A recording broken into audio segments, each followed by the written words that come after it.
This is Stable Secrets. I'm Kelsey. And I'm Reilly. Horses may not talk, but trust us, their riders sure do.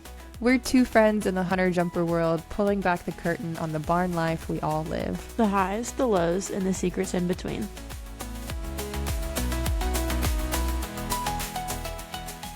So I guess we're going to talk about my apprenticing. I was going to say, so what were you doing recently, Reilly? What have you been up to? Been at Foxley in Venice. Week 1 of the Venice Equestrian Tour, I was apprenticing for a hunter and equitation judge. And then weeks 2 and now upcoming week 3, I'm show leasing a jumper. So been busy down here in South Florida. I did post a couple of TikToks with like notes and takeaways that I had. The first one was after 2 days of apprenticing. And the second it was one was after 4, right? Yeah. So we can talk a little bit about those points if you want to. Yeah, that's like, perfect. It was a really interesting week because they got literally all 4 seasons in like 5 days or 4 days. It was chaos. I got sunburned one day. I got windburned the next day. Like they canceled. Got rained on the next. Exactly. Then we canceled the show a little bit early on Sunday afternoon because there were 25-mile-an-hour winds and it was very unsafe and stuff was blowing over, and we watched people dismount voluntarily, involuntarily, you name it. We covered it week 1. Just seen it all around here. Yeah. And it had to make for a good learning experience with all of it, though. Like, see how they approach each different day and the weather that comes with it, and and when to kind of cut it off, like when's enough. Yeah, and that's not up to the judges, that's up to show management, but like that makes sense. What we were dealing with on Sunday was we had like the last like 3 divisions of the day. It's like the 2-6 like low adults, low child, and then like the short stirrup, long stirrup, and you had supposedly 5 or 6 kids that wanted to come show, but they didn't want to come out in the weather. And so we were just kind of like, either if you want to show, you need to get in the ring and get it done, or scratch. There are more horse shows. Who cares? It's not safe. So we were getting a little irritated. Well, and I feel like that's the moment where I would also be irritated. Pick your battles. Like, you either want this bad enough to go in there and just get over it and then go get out of the weather and be dry, or again, scratch. Seriously, because like I get it, kids, they want a horse show, and I get it. I do too. But then you have to show up. You can't just wait back at the barn for 3 hours. You're just wasting everybody's time. And actually, the weather was only getting worse as the day went on. Yeah, it's either get in, get out, or scratch to me. Like, if it's raining too hard, your girl's not getting in the show ring. I'm a fair weather rider when it comes to that. Like, if I'm in an indoor arena, obviously that's fine. But put me in an outdoor, I'm a scratch. Yeah, well, I looked at the judge and I was like, look, I am no wimp when it comes to like weather. Like, I'll ride in some rain, like as long as the footing's still good, you know, like I'm fine with that. But this, no, I'm not coming out of the barn. Exactly. As soon as the footing gets questionable, that's when I'm like, it's not worth it. No, it's not worth it to me. But anyways, something that was interesting, I've apprenticed 2 times now. Both times we've had unsound horses. That's in quotes. Nobody said they weren't sound, but we've had questionable things. One was handled in a way of like, and also this doesn't happen that often, honestly. And the judge that I was with at Venice was like, this has not happened to me often at all, but it's crazy that it's happened both times you've apprenticed. So the first lady, she handled it as like, it was in like a 2-foot 2-3 division or something like that. The horse jumped its trip and the judge had her head down, like writing. And the horse was like head bobbing in its courtesy circle. And I like tapped her and I was like, hey, you need to look at that. And so she did you see that? Right. This is why they trot circles now. Exactly. Great requirement. Exactly. And what she did was she radioed to the end gate, said, hey, we have concerns about what we just saw. Is the trainer comfortable with what just happened? The horse didn't return. And then the second one in Venice was, that was in the AOs, I think. Yeah, I think in the 3-6 amateur owners or 3-3 amateur owners. And the horse, it was about to come back in for the hack. And I saw it in the warm-up ring. Like, the ring was empty, and I looked over there, and I was like, hey, keep eyes on that, because that's suspect. And she saw it and was like, oh, God. And so what she did, they called them into the flat, and it started trotting around, and she radioed to the end gate and was like, because it doesn't put a judge in a good situation. So she radioed to the end gate and was like, hey, can I get a steward over here to back me up in case I can't give this horse a ribbon? Because it can go over fine, or it can go over horribly. And you'll have... I could absolutely see that being rough. Like, calling in a steward sounds like a great choice. Yeah, because it's just, you need backup. Like, so basically what happened was the steward came over, and then, like, the in-gate knew what back number it was. They knew what trainer it was. So, like, they had them go around. They had them flat the class. And talking on the radios, she was like, hey, they're not going to use this horse after this class. It's totally okay if you don't give it a ribbon. It's not a big deal. So she didn't receive a ribbon. So that was fine. But you're kind of like damned if you do and damned if you don't. You can really piss off some people, and you might not get hired back, like, if you piss off the wrong person. So that's tough. But yeah, it's interesting that that's happened both times I've apprenticed now. So that is really interesting, and I would have honestly wanted to know more about, like, what would you do if and stuff. And I remember you saying something about the first instance, I think when we were talking about the know before you show rules, and I thought that was such a great way to handle it. And the other one sounds great as well, like, call in for backup that, like, is the final say, and have it all watched, know what's going on, and then go from there. That's awesome. Yeah, they both did it in really awesome ways. And I told the one, I guess 2 weeks ago now, I told her about the first time that it happened, and she was like, that's also a really great way of doing it. Like, good for that judge too. So yeah, it's crazy. That doesn't happen that often, but apparently it does for me. So that's weird. But now in the future, when you're a licensed judge, you know what to do. You've got to experience it twice already. I know. That works for me. Before I get into, like, the takeaways that I did from the TikToks, do you have any questions, like, out of the gate, or do you have things that you feel like everybody else would have questions about when it comes to apprenticing? So I've never really been, like, a hunter or equestrian rider per se. I've always been jumper. Not equestrian. You know what I mean? Equitation. Okay. Yeah. Words are hard. No, I'm not an equestrian. I quit. What do you look for to, like, to vary between the two? You know? To what? like hunter rides. Yeah. Like, I mean, I know typically, but, like, I feel like some people question it more than others. Like, the frame of the horse, the body position, stuff like that. Like, what are you typically looking for in those different types of riding? So when it comes to the hunters, something that they place a lot of weight on is the quality of the horse. And that's how they jump the jump. I mean, how canter is priority. The canter is the working gait. So in the hack, you have a good mover at a trot. The canter has to be the best gait. You're looking at the quality. You're looking at how it uses itself over the jump. If its belly's up over the fence, if its belly's down over the fence, you want the belly up, obviously.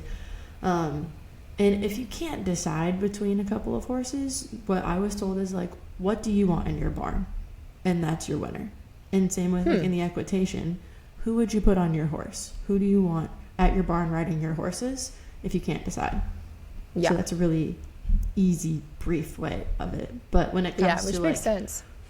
Yeah, and when it comes to, like, what they preach at the clinics, when it comes to the hunters, yes, absolutely, quality trumps. There are some horses where the highest score they'll ever get is an 80. And, like, that's great for some horses. But, like, you want those horses that are in the mid to high 80s. Like, they deserve to regularly be there because the quality is so high of them. What I was told is, like, you kind of have to work really hard to get a score in the 60s. Like, those horses that their highest score will be an 80, you kind of expect a high 60s to an 80. But they just, like, you can just tell by the way that they go around. It's like, this one's doing its best. It's probably, like, serviceably sound, and the way that it carries itself, like its head's up in the air and its ears are back, and like you can tell it's in like a little bit of pain, versus the ones that are, they have the brilliance to them. They look like they're just happy to do their job. They're very athletic, and like you can see, you can just tell by looking at them, they're like 6-7 figure horse.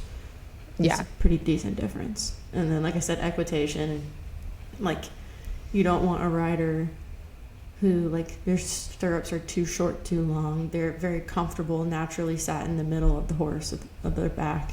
They're not like cranking on anything. It just looks like it flows, and it looks very natural and effortless. Exactly. You want those. So you're looking for different things. I mean, if there are things in hunters where like the riders can be incredibly distracting, and that's when it comes into the play of like, do they get in the way of the horse's jump?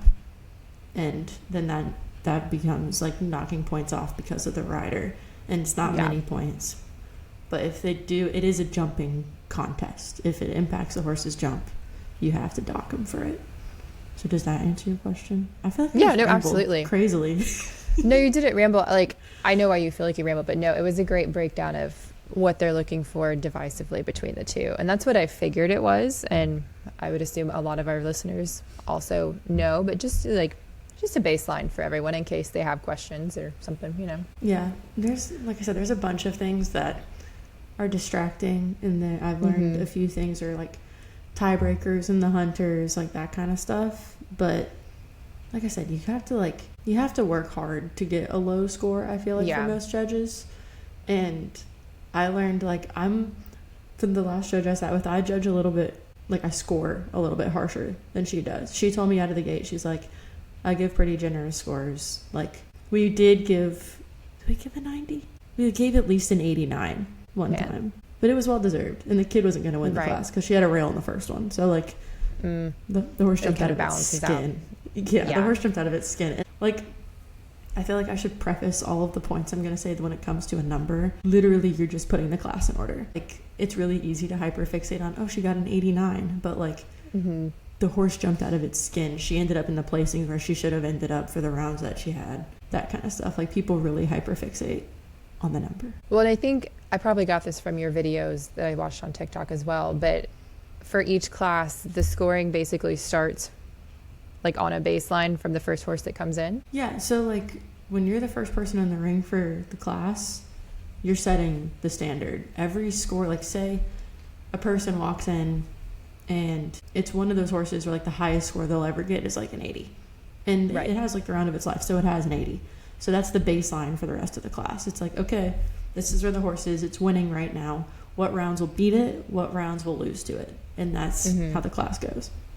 Interesting. Which makes sense. I mean, first one you see for the trip, might as well compare it pro con from there. Yeah, and it's tough to people who want to watch a class, but they walk into it like halfway through. You're kind of screwing yourself if you want to actually, like what I saw at 7:58 a.m. is not going to give you a good idea of what you see starting at 8:15 a.m. Like 4 horses could have gone before that, and that could have been 8 trips. Which that would never happen unless you're at like wet. People are not that timely.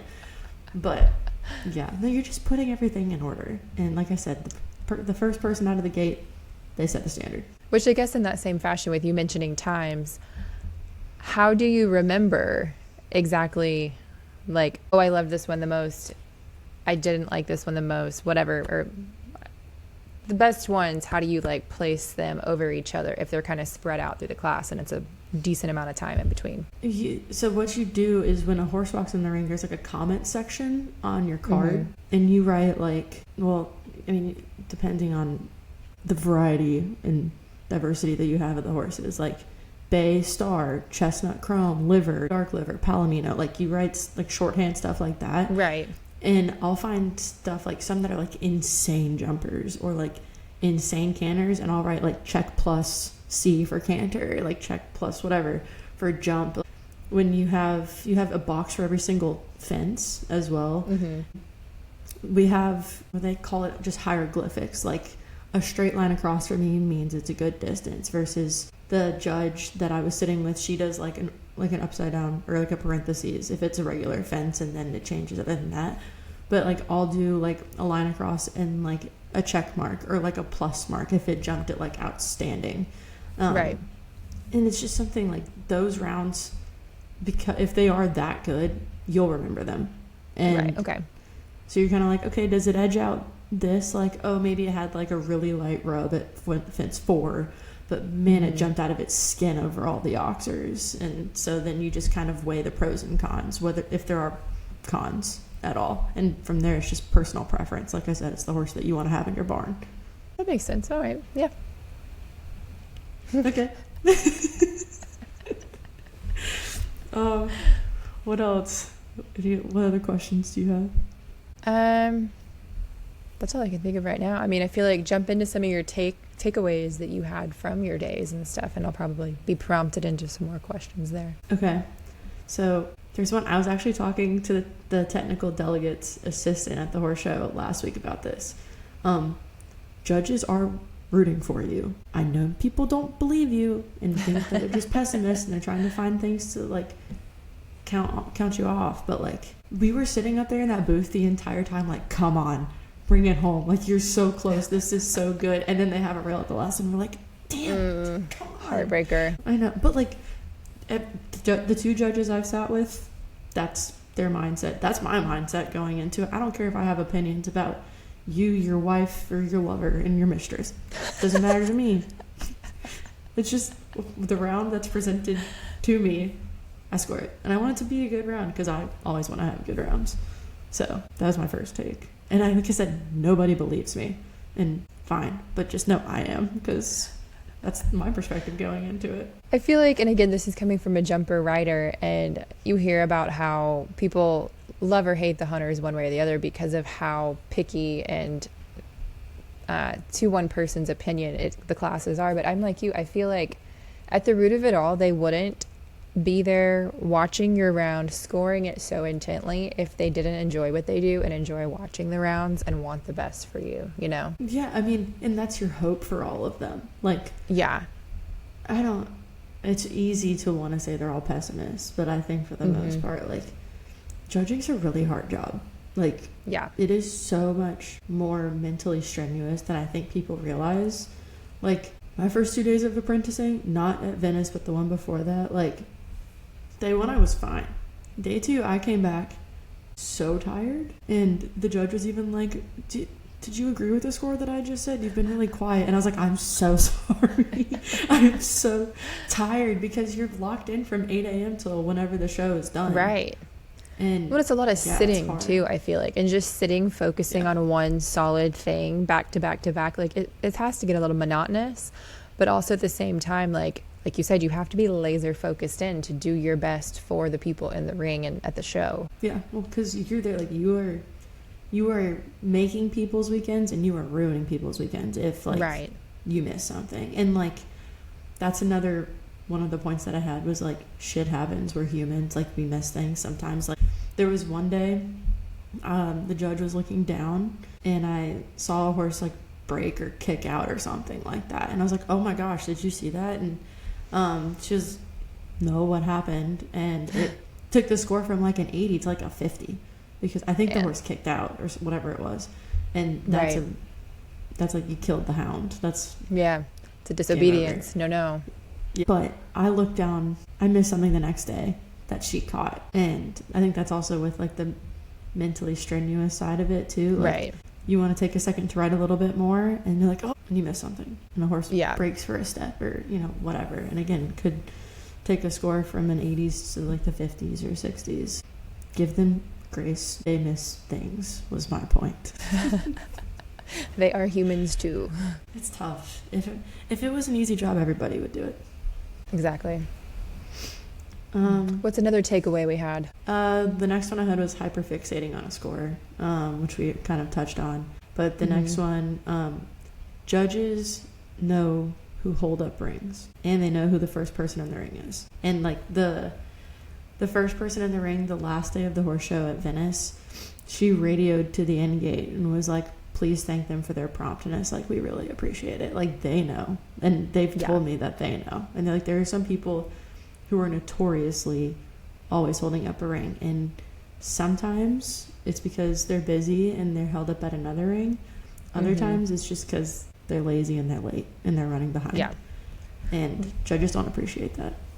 Well, I feel like the trainers that go out of their way to over communicate too with like, hey, I have XYZ in this arena at the same time as this arena and this and that. Like, what would you want me to do? What do you want? I feel like that has to go a long way too with them. Yeah, well, and every horse show has a priority ring. So, yeah, no, and when something is over communicated that way, the in-gate usually radios to the judge and is like, hey, just so you know, so-and-so's coming. They're like 2 out in the jumper ring. And we're like, okay, cool, no big deal. But yeah, like I said, there's that, and there's what we spoke about at the beginning, where the kids wanted to play but wanted to wait till the weather blew through. And it's like, nah, that's not appreciated. That's very irritating, actually. God, I would imagine. So you're like, okay, can we just keep moving? Let's keep going. Let's not lose our steam here. Exactly. Okay, next one. Braided horses are appreciated and can be used as a tiebreaker. So, like, we talked about the performance divisions. We were, the first day I apprenticed, we judged the performance. Half the horses were braided, half of them weren't. So I asked the judge, like, hey, do you care? And she said, no, but this is a horse show. You're here to show, you're here to compete. And I think those who want to show and compete are the ones that show up braided. And if there are two very close scores and one horse is braided and one horse is not, the one that's braided will get the edge and win. So it's not something they count off for, but no, but that makes sense. Like, they appreciate you it. Turned your horse out better. You put more effort into it at the end of the day. They're here to show off for the judge. So I want to show them off to the best of your ability. Braid them manes and tails. Seriously. Well, we were watching the 3-6 performance today at WEF for a little bit. Not one unbraided horse there. They were all braided, manes and tails, and it just shows you like the caliber of the competition. And there's some big scores in those classes, and that was one thing I noticed. Like, Venice probably 50-50, WEF 0 unbraided. Yeah. Well, I feel like a lot of people try to use the excuse of it's expensive to like constantly have them braided or whatever. Learn to do it yourself. It's not that hard.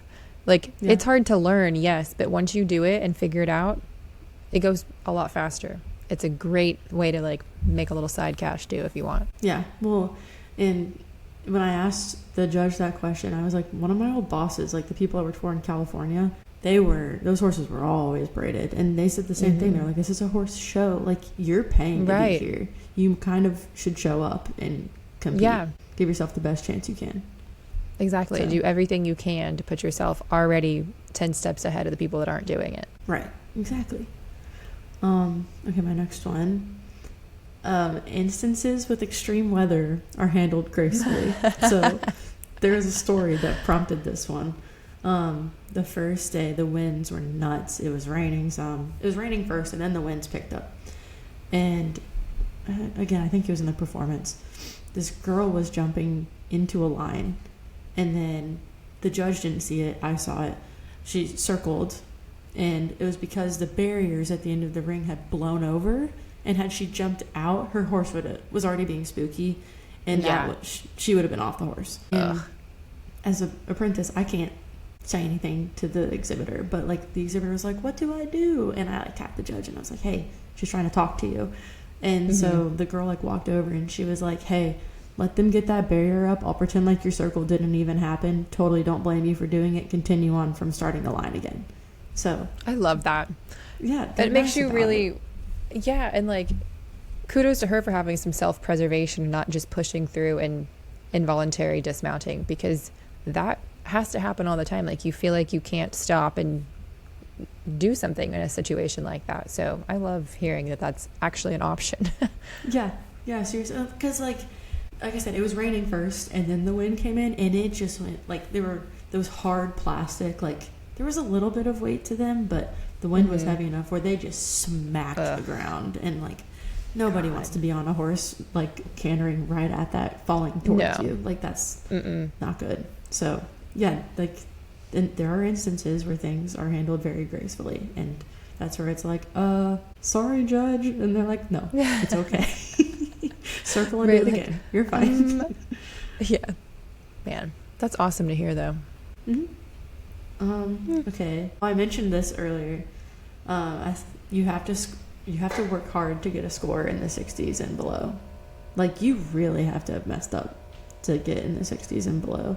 And like I said, I don't think judges innately want to give you that low of a score. It's like a professor grading a test. Like, they don't want all their kids to fail. Like, Right. they want to give the best score they possibly can. They don't want it to be on a curve because the scores are so low. But yeah, like, I guess it kind of goes into one of my other points, that kind of goes with 3 of my other points. The most quality horse trumps everything, and they can get away with a lot more minor mistakes than a lesser quality horse with 0 mistakes. Like I said, the one that can get an 80 on its best day, the horse that will average like an 87, 88 can have a few rubs and have the ride of its life and still score like 84, 85. However, like you said, like the major disobedience is the kicking out, all that kind of stuff. Like, that's inexcusable. Like, you're gonna get a low score. Falling into one of the other ones, there is no standard on how to score lead mistakes. So Oh, really? not I don't know. all. It's just kind of interesting to me. Like, I would have thought, like, and I guess this is more of a preference too for them, or I could see it being a preference. Like, a horse that lands and is on the wrong lead but instantly swaps doesn't typically score better than a horse that lands on the wrong lead, goes 8 strides, and then swaps. No, because as long as it's before the corner, they don't care. That's the lead change. You're fine. But I'm talking like, say, because it's tough, it's situational, right? Like, say the horse does a lead change, falls off for a step behind, and then, oh, now it's unbalanced, so now it's counter canter, or it's cross cantering, then it swaps to the counter lead, and then it goes back. Yeah. Like, how are you supposed to standardize that? Yeah, that's true. So they're all situational, but what the judge told me,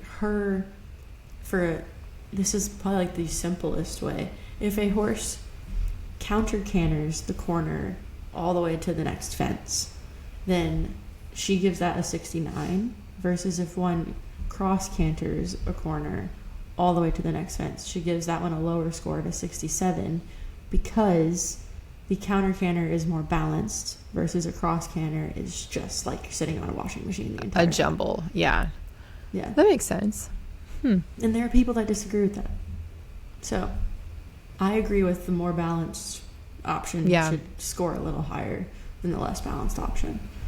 But that was kind of interesting. How there's no way to standardize it. Like, say a horse is late behind or like late changing through the corner like 4 or 5 steps. All right, like LC for late change and however many strides it was late. And if it's something like insane, then yeah, it'll get a few points off. But if it's like 2 strides late, fine, whatever. Like, if there's a horse with a perfect round and that horse also has a perfect round, then the one with 2 steps late change would go just below one above it, you know? But everybody has a different opinion on it. So yeah, it's tough. Interesting. Let me see. Oh, one that was interesting. You are judging the jump and not the distance. There are horses that jump better from a slightly like snugger or further away distance, as long as it's not scary, of course. Right. Yeah. But there's one that like you get them to the base and they pull their feet up and they wrap around that thing really nice, then you don't take off because it's a little tight to the fence. It's not a little long. Unless it's like you ate that chip for breakfast, lunch, and dinner, like that's bad. Then obviously that's a big mistake. Yeah. The biggest thing is a jumping competition. You're judging the jump. You're not judging the distance. And it can get really easy to fall into, like I did it while I was apprenticing. It's easy to fall into, oh, well, that one was snug, that one was long, that one was this, that one was this. And she was like, that horse jumped out of its skin from the snugger distances. So good about those. Like, don't even worry about that. So still pushing quality over everything else. Yeah, that makes sense too. Yeah, I feel like it's easy to fall back into that though, of like it was a little deep, little long. Right. Yeah, because I've always paid attention to that too. Like the ones that are a little deep, it's like not my favorite. But I mean, whenever you're up there, it's not necessarily what's your favorite anyway. It's what works best for your horse in that moment. What shows off the horse the best. So then, get a little bassy to all of them then. Fine. Yeah. So, things I don't even think about. Yeah. My last point was kind of snarky because it was just like, if you don't like a judge, don't go to a show they're judging. I love the snark. I mean, but like, there's a prize list. Yeah. Exactly. There's a prize list. Do your research. See if you agree with them on a normal basis and make your choice. Yeah, or like if you can tell that one judge, you're always at the bottom of the class. And you don't like that. Maybe just don't go to that horse show. Yeah. It's not that deep. Not that deep at all. But I think I was also pretty brain fried when I made those TikToks, so those were my takeaways from the TikToks. But I feel like those are decent points. Yeah, I learned stuff. Okay, well, what else do you want to learn? I want to learn how your last week of horse showing was on your lease, your show lease. Okay. My show lease, his name is Nacho. He's so freaking cute. He's precious. He's like 15. He has 2 quirks. One, he has to be led to the ring and led back home. And 2, what does he do? I don't know. But that's what I was And 2, okay. You have to know he's scared of everything outside of the ring. Like when you're warming up. Okay.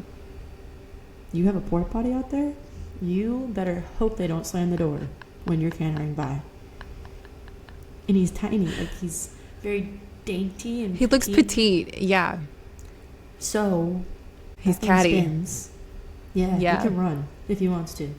But he looks fast. He's got a quick leg action. Yeah, he didn't do anything for me, which was good.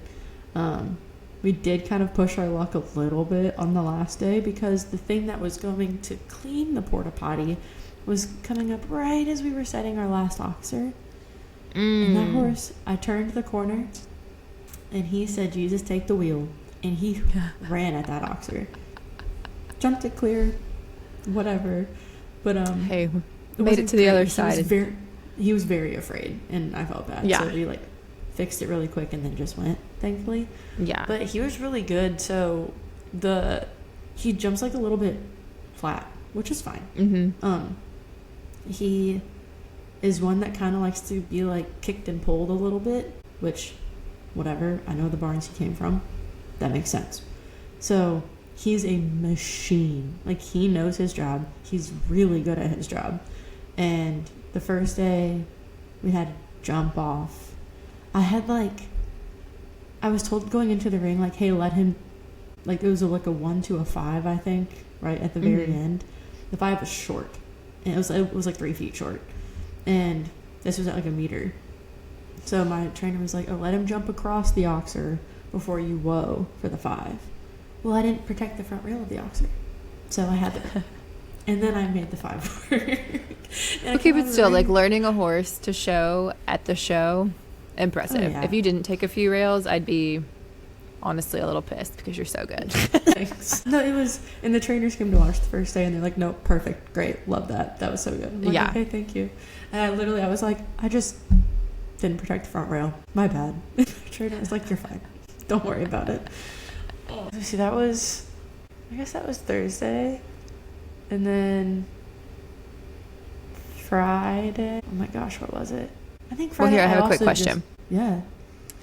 Do you get nervous whenever the other trainer is there watching, kind of gauging the match? Because I didn't know they were there till the very end. Oh, okay. Then yeah, that makes sense. I was gonna say, I'm such an anxious person. I would be like, "Oh my god, they're analyzing everything. They're hating that I just did that. Was that too much?" So if I didn't know, I'd be fine. But if I did know, I would be the latter. Fair.